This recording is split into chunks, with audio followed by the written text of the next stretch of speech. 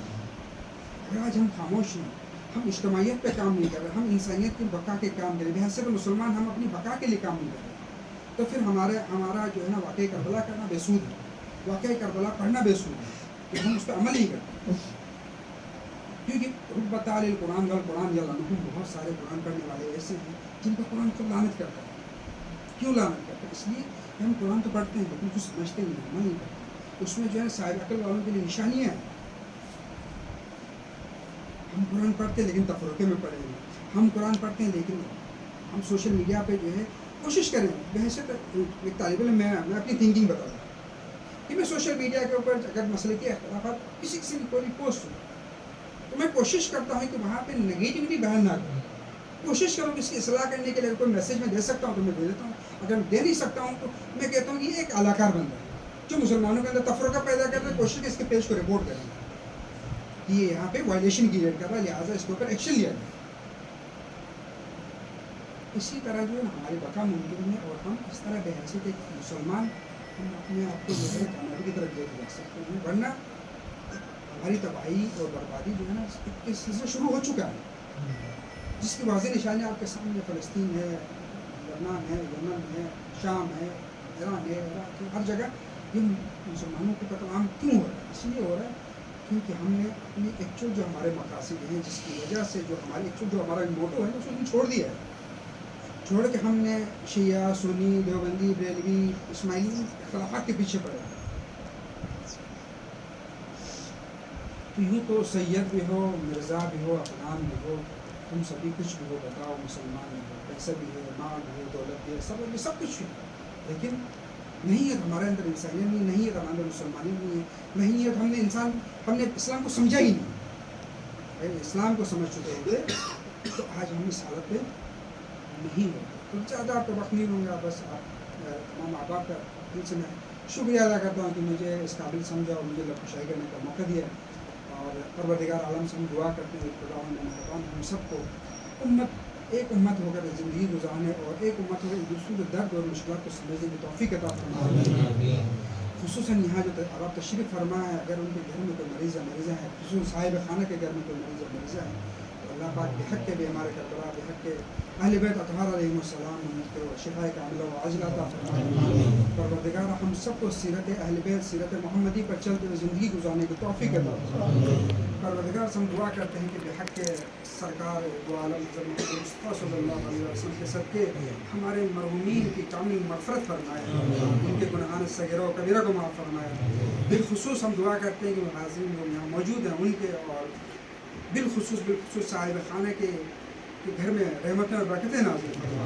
پروردگار ہم سب کے گناہان صغیرہ و کبیرہ کو معاف فرما، اور ہم سب کو صحیح معنوں میں علم حاصل کر کو سمجھ کر اس پر عمل کرنے اور ایک دوسرے محبتوں سے زندگی گزارنے کی توفیق عطا فرما. وما علینا الا البلاغ والمبین. السلام علیکم ورحمۃ اللہ.